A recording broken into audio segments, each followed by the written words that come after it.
हाँ तो हेलो दोस्तों, आज की इस वीडियो में हम लोग यह देखेंगे कि आप लोग अपने मॉक टेस्ट का एनालिसिस आखिरकार करें कैसे। जो आप मॉक टेस्ट दे रहे हो, आपका स्कोर कम आ रहा है तो बहुत सारे लोग डिमोटिवेट हो जाते हैं कि अरे यार हमारा मॉक में नंबर कम आ रहा है, हमने तो सिलेबस पूरा कंप्लीट कर लिया है, सारे नोट्स बना लिए हैं, रिवीजन कर लिया है, प्रैक्टिस कर लिया है, लेकिन हमारा मॉक में नंबर क्यों नहीं आ रहा है। वो इस बात को नहीं समझ पाते हैं और डिमोटिवेट हो जाते हैं। तो आज की वीडियो हमारी स्पेशली इसी के ऊपर है कि how to analysis your mock test and how to increase your marks in your mock test.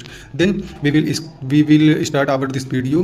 So अगर आपका मॉक टेस्ट में नंबर कम आ रहा है तो सबसे पहले मैं अगर एक सब्जेक्ट कर लेता हूँ, मान लीजिए आपने मैथ ले लिया। मैथ में आप ये देखिए कि आपका किस चैप्टर के क्वेश्चन गलत हो रहे हैं। एग्जाम्पल के लिए मान लीजिए आपने ये देखा कि प्रॉफिट लॉस के या परसेंटेज के आपके क्वेश्चन गलत हो रहे हैं, या अलजेब्रा के गलत हो रहे हैं, या ट्रिग्नोमेट्री के गलत हो रहे हैं, या जियोमेट्री के किसी के भी ETC आपके जिस भी चैप्टर के क्वेश्चन गलत हो रहे हैं, आप उस चैप्टर को फिर से पूरा रिवाइज कीजिए। फिर से पूरा मतलब आप अगर जियोमेट्री में एक क्वेश्चन आपका रिवाइज हो गया है तो आपने एक शॉर्ट्स नोट्स बनाया होगा जिसको आप आसानी से 15-20-25 मिनट आधे घंटे में फिर से उसको रिवीजन कर सकते हैं।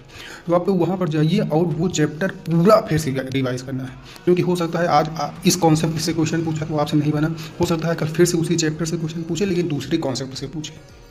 तो इसीलिए उस चैप्टर को आप पूरा रिवाइज करिए और फिर जाइए, फिर अगर किसी मॉक में नंबर हो तो फिर आइए तो उसको रिवाइज करिए, क्योंकि हमको पूरा नहीं पढ़ना, हमको सिर्फ रिवाइज करना है और रिवाइज करने में कम समय लगता है। ज़्यादा से ज़्यादा अगर आपने नोट्स बनाया है तो 20 से 25 मिनट में यार बहुत होते हैं एक चैप्टर को रिवाइज करने के लिए।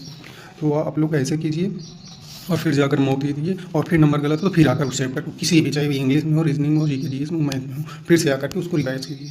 ये करके आप देखिए आपको बहुत ही फ़ायदा मिलेगा और नंबर आपके बिल्कुल इंक्रीज़ होंगे। धन्यवाद।